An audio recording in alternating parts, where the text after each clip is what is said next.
the Blonde Informants podcast. It's Karen. And Mariah. And we're back. And today's topic is going to be mitochondria health. Woohoo! All right. Well, before we jump in, Mariah, accountability check-in. How's your week been going? Really good. Oh, yeah? Yeah, no. We missed our workout today. Oh, wait a minute. You missed your workout today. I worked out with your dad in the gym. Yeah. Peloton and weights. I've been sleepy. Our baby is not sleeping. Oh, that's hard. That's a viable excuse. Yeah. We'll let it slide. We'll get back next week. What do you mean next week? How about tomorrow? Tomorrow. Fine. Yes. Oh my gosh. Well, today's episode, we are talking about mitochondria health. And I'm kind of excited. It's something that I've been kind of passionate about the last maybe 6 months to a year, just kind of learning more about mitochondria and what exactly it is. So yeah, with that, should we talk about maybe what is mitochondria for those listeners out there that don't know? Yeah, I don't know what that is. I know it's the powerhouse of the cell. Yeah, absolutely. So they're tiny organelles that are critical to our health and vitality, but they're often overlooked. So with that, they're really the powerhouse of the cell, like you said. They generate energy in the form of ATP. So if you're somebody that works out a lot, you've heard the term ATP. And it's through a process called cellular respiration.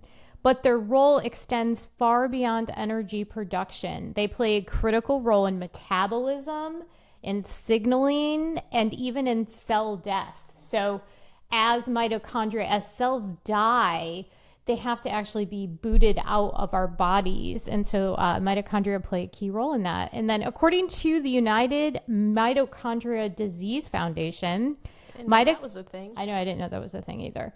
But they are responsible for more than 90% of energy needed to sustain the human body. So that's kind of intense. Like, they're pretty important, 90%. Yeah. And then on top of it, 75% of their job is dedicated to other important cellular processes besides energy production. Sorry, I sneezed. It's okay.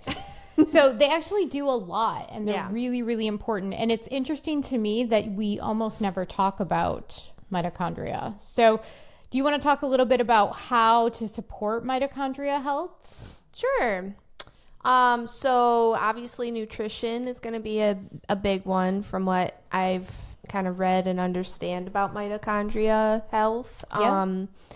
You need B vitamins, minerals. You need probably like trace minerals would probably be a good thing to implement. CoQ10, right? Or coenzyme 10. Mm-hmm. I think that's actually really good for a lot of things, like your brain health and everything too.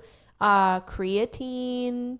Those are just a couple of things you could try implementing for supporting your mitochondria. Did you mention polyphenols? Oh, no, I didn't. Okay. Yeah, so nutrition's a big one. Mm-hmm. That seems like, something people can easily incorporate. Well, maybe not easily, but definitely want to. The other thing that is important to mitochondria health is actually sleep. So sleep and stress management are two things that in general are super important to your entire body, but to your mitochondrial health, it's actually really important. So they say that stress management is vital to mitochondrial health, and that chronic stress can impair the mitochondrial health through increased oxidative stress and inflammation. And so that I could see that truly being an issue. Chronic stress can cause dysfunctions and modify the cellular and biological processes. Stress-induced mitochondrial dysfunctions can be particularly harmful to the nervous endocrine. I don't know if I said that right. Yep, and the immune systems, from which they generally have a negative impact on the body. So they recommend and this is just general health principles, like we need to lower our stress levels. I almost feel like prayer, all of that stuff is super important. Yeah, I almost feel like stress and sleep problems are like friends. I think so, yeah. And then the thing that's Just- really, I yeah. think, disturbing, though, is that so many people have sleep problems. They have sleep problems, and then they also have high stress. So literally, And those things like feed each other.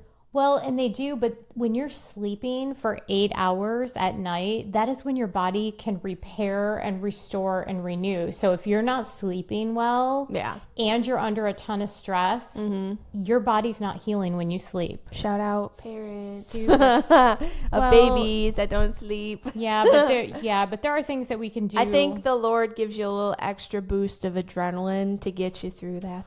But after the age of 40, you start to lose almost 50% of your mitochondria. But just remembering that when our bodies are younger, yes, they're a little more resilient. and you have more mitochondria. Let's talk a little bit about vitamin D and sunlight, because that's another important one.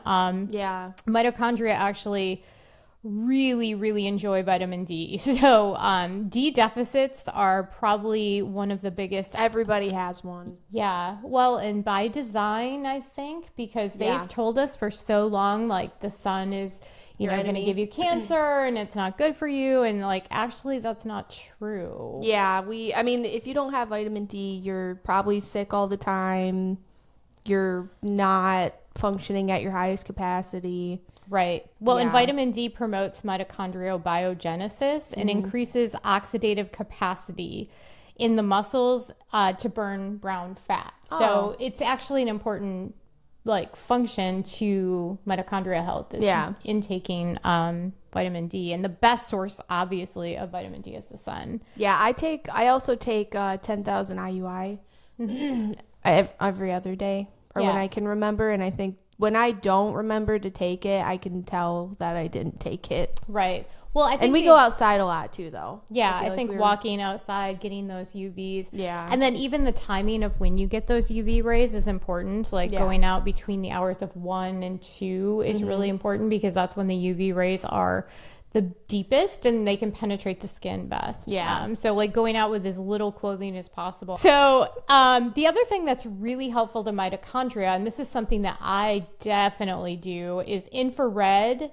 and also red light therapy. So infrared and red light therapy, they're two kind of like sisters, but they're different. They have different attributes. So infrared is the deep penetrating light, and then red light is more of the surface level. It doesn't go as deep, and you also have to be much closer to red light to get its benefits. But red light is, it's been known to regrow hair. It's been super helpful for people to regenerate collagen and helps with aging and all that good stuff.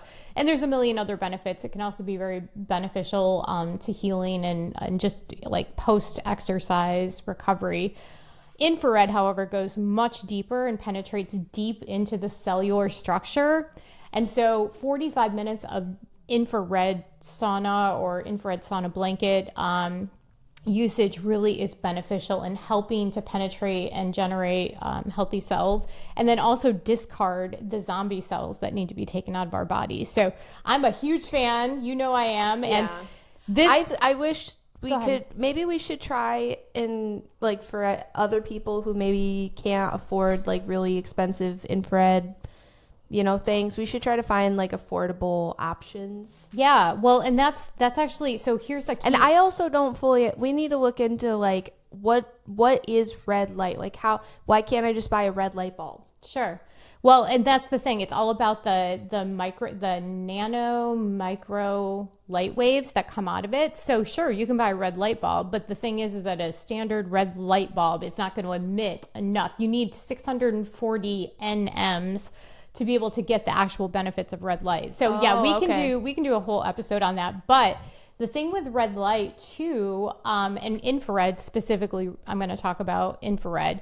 I actually spent a ton of time researching infrared, because obviously a really good infrared sauna or an infrared bed is going to set you back at a minimum of $3,000 or more. Now, the infrared beds that I've seen, some of those can go up to $150,000.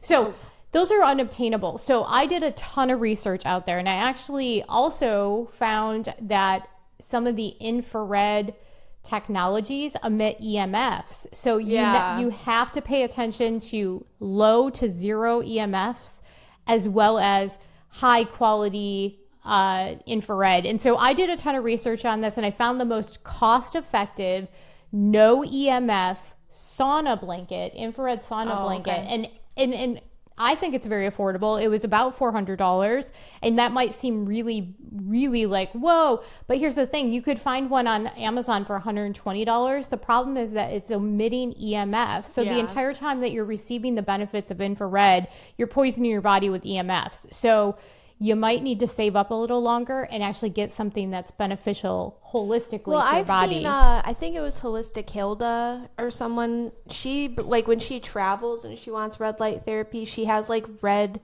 light string lights that she'll bring with her, and she'll like put those around like the. But you're confusing red light with infrared. They're not the same thing. Oh, okay. So we'll have to do an episode on that. Yeah, we'll dive into that. So yeah, for sure, we'll dive more into that and some of the technologies that I found and used. So yeah. Okay, so let's talk a little bit more about because obviously we've been talking about mitochondria, so I want to get back to that. Some of the habits maybe, or, even some of the downfalls of having unhealthy mitochondria. The research is actually coming in more and more, and I think we're able to determine that some of the mitochondria dysfunction has been linked to neurodegenerative diseases like Alzheimer's, Parkinson's. Those are troubling, and obviously there's a lot of research now showing that unhealthy mitochondria may be linked to hormone imbalance, and energy deficits and all these other things. And actually all of the issues that people are having with their hormones being out of whack is actually more of a mitochondria issue, because at the base, mitochondria convert nutrients into energy. So if you have a glucose problem like diabetes, or if you have a hormone issue, it's because your mitochondria are not working properly, because they are the ones that take energy and convert it. And if they're not doing their job and doing it well, then they're broke, right? So again, like, mitochondria is super, super important to understand. So yeah, I mean, that's kind of, it's almost like if you do mitochondria health, if you like focus on that, it's like, and that's like your ultimate anti-aging, isn't it?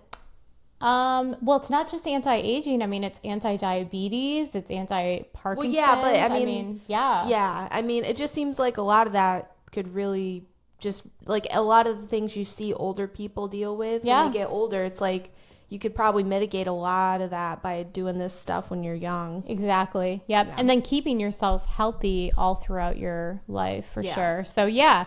So some of the things that you can do to help. And so, I mean, this is really nuts and bolts of it. I mean, we've explained what mitochondria are, the importance, some of the downsides of unhealthy mitochondria. There's a ton more, and we're going to put links in the show notes so you can do your own research, because I think it's important that you understand that for yourself and you see the science and the research. But some of the things you can do, there's a couple of products and a couple of things. I mean, I don't always like to solve things with products, because it's like not everything in the world has to be solved with, spending money on something. But, okay, let's start with the free options. Sunlight. That's an easy one. Yeah. You want to keep your cells healthy? Go outside every day and walk. So another important thing that I want to highlight, and I don't think we talked about this, was movement, was exercise. The fact that we are a population that does not move any longer, it's really impacting our cellular health. Yeah. So get outside, go for walks, but then also you need to actually engage in weightlifting or some sort of like lifting activities, because another way that you can help support your mitochondria is through exercise, vigorous exercise and heavy lifting, because that triggers the muscles to reproduce new cells. Yep, new cells, and to do all that stuff. That makes sense. You can literally buy some dumbbells, or just, lift a book. Lift a book. You just going for a walk, that's free. Sunlight, obviously. Those are some free options. The other thing is, and actually, I feel like you should probably do those before you buy things, because if you just buy the things, that's just a quick fix. For sure. Yeah. So, I mean, that's obviously, if you want to, like, optimize. Yes. Yeah. And then, unfortunately, the rest of the things that I'm going to suggest to you do cost money. But these are things that, in general, you should be doing regardless. So if you're listening to this podcast and you have any interest in health and wellness, then you're probably doing most of these or you've considered them. So first, purify your water. You want your cells to be healthy, then you have to drink pure, non-toxic water. Water and your air. You've got to filter your air. We are breathing in toxins. Even when you go outside to go for a walk, if you live in a city, you're breathing in pollution and all sorts of things. So it's going to be extremely important that your water and your air are clean. Mm-hmm. So those cost money. We can sit here and talk about cheap options for those things, but honestly, Zero Water is a brand that we recommend. Wait, I need to look into it though, because Colgan just bought it. Oh, well, they might be coming off the list of approved. Maybe. We'll see. I'll look into it though. We'll see. But Zero Water has been a brand that we've trusted. Berkey water filters have been good. Berkey water filters have been great. Yeah. Those are shower filters. Yep. You can get those pretty cheaply on Amazon. They're not terribly something expensive. is better than nothing. Like Sure. if you just at the bare minimum can get the chlorine out of your water. Yeah. Put a little charcoal in there. That would be enough to, get you started at least. So the water and then air purifiers, they're kind of a dime a dozen on Amazon. Certainly you can spend thousands of dollars on an air purifier. Like a whole house one. Yeah. Or just get some for each room. Clean your furnace filters. Yeah, rotating your furnace filters, all those things. But those things you've got to do. And then on top of that, there's some additional products and resources that we're going to provide for you today. So and these are things you could also do over time. Like me and my husband didn't just go out and buy this stuff in one day. Like we saved up for it and tried to really research like the best bang for your buck type of thing. Right. So I'm gonna agree with that. I think it's important you have to budget that stuff, but I also am gonna challenge people because every single person that's probably watching this, you're watching this on a computer, you have Wi-Fi, you're probably paying for some subscriptions like Netflix or Peacock or Disney Plus. You probably had a Starbucks in the last 7 days. Hopefully not, because it's a pretty toxic, mold infested coffee, but that's another story. You like Starbucks? Yeah, I do like it. It's very strong. It's really good for caffeine, but it does have toxins in it. Yeah. But the thing is, you are spending money every single week on something. So when I hear people say I don't have the budget for it, I really challenge people to look at how they're spending their money, because you are spending your money on something. It's what are you spending it on? We live in a very affluent society. Even people that don't have a lot of money still have way more than 80% of the entire globe who live in poverty, like real poverty. So I would just challenge people, set aside money, make it happen. It's important, because if you don't pay for those things now, you're going to pay for them later in life with sicknesses, illness, and all that good stuff. So back to the products, I do want to recommend a few that have been pretty profound. Timeline has a product called Mitochondria soft gels. I cannot stress to you enough how much I enjoy this product. So as everybody is known for the last 30 years, pomegranate juice and pomegranates have an amazing nutrient in them. And that nutrient is like, I don't know, it's like a magical elixir for your body. It is so good for your mitochondria health. But Mitochondria has found a way to actually get that ingredient in a stronger, higher dosage that you can actually get in 2 capsules per day. Is it the punicalagin? Is that the nutrient you were talking about? No. Oh, okay. No, Sorry. It starts with a U. Oh, okay. No. But it's, so basically the thing, I highly recommend Mitochondria. We are not affiliates of Mitochondria, but I do want to say that they literally have created something that almost every biohacker, whether it's Joe Rogan or any of the big names out there that are doing any type of biohacking, cold plunging, all the rest of it, Dave Asprey, bulletproof guy, probably even your Hilda chick. Holistic Hilda? Yeah, she probably, I would guarantee she knows about this product. Mm-hmm. But anyways, it's super good at breaking down old cells and getting them out of the system, as well as feeding your mitochondria. Biogenesis, right? That's what it does. Yes. Yeah. It activates a potent cellular recycling and renewal mechanism called mitophagy. Mitophagy. Yeah. Mitophagy. No. Okay. Mm-mm. But basically, it cleans up defective mitochondria and allows the mitochondria to repair itself and perform. That, coupled with a good NAD plus vitamin, I think is another solid. NAD is kind of interesting. Yeah, you take NAD, don't you? No, I was taking NAC, which NAC is just also good. Yeah, that's more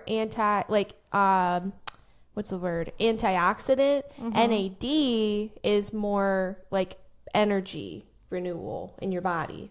It's more like what you're talking about, you know? Yep. So NAD is really good. Yeah. I definitely like it, and you can find that cheap. You could, well, not cheap. You could find that. That's probably a more affordable. I like to think about that. That's important to me. I don't like to spend a ton of money out front. So like if I was going to invest in something, I would invest in the NAD first and then the timeline. Yeah. But the timeline, I mean, if you want something that's going to work, right, then the timeline would be great. For sure. Yeah. But I think those are easy things to add. I think CoQ10. Yeah, that's another one. You can get those pretty. Those hurt your tummy though. They can. Yeah, they can for sure. So I think you have to eat with them. For sure. Yeah, you might need to. Yeah. The absorption might need to be with that. But there's a lot of other things you can do. Obviously, polyphenols are really important. So you can, there's different beet products. I think the tornado siren is going off. That's cool. Oh, yeah. I hear it. Nice. That's fun. Yeah. Anyways. Regular day in Kentucky. Yeah, for sure. Creatine is actually a really easy one to add to the mix, though, because creatine, I use Naked Whey's creatine. It's a very clean creatine powder, and you can add that to your water. You can use that post or pre-workout. And there has been a million studies to show the benefits of creatine. So it's just a really easy and affordable thing that you can add to the mix. So keeping your fruits and vegetables, getting your diet in order, those are all things that you can do to help your cells as well. So there's a lot more packed into this. I'm going to put some links to some other podcasts and blog posts that I think will be helpful to people, because one of the things you really have to do is, as you start learning about mitochondria, is kind of figuring out what really helps them thrive, and also what helps you get rid of dead mitochondria out of your body. Yeah. So those are some things that we'll put in the show notes for you. In closing today, is there anything you want to add? I think I'm going to look into that for like hormone health and see how that impacts that, because that's something I'm interested in. But yeah, I think I want to try NAD for sure. And then maybe I'll try your timeline, Mure Pure ones and see how those work. And yeah, I'm interested in it. It's very, it's cool that they're looking into that now. For sure. Wow. Yeah. And infrared, don't forget the power of infrared, and then also red light therapy, another really key one. We'll do a separate episode about those two, and at some point.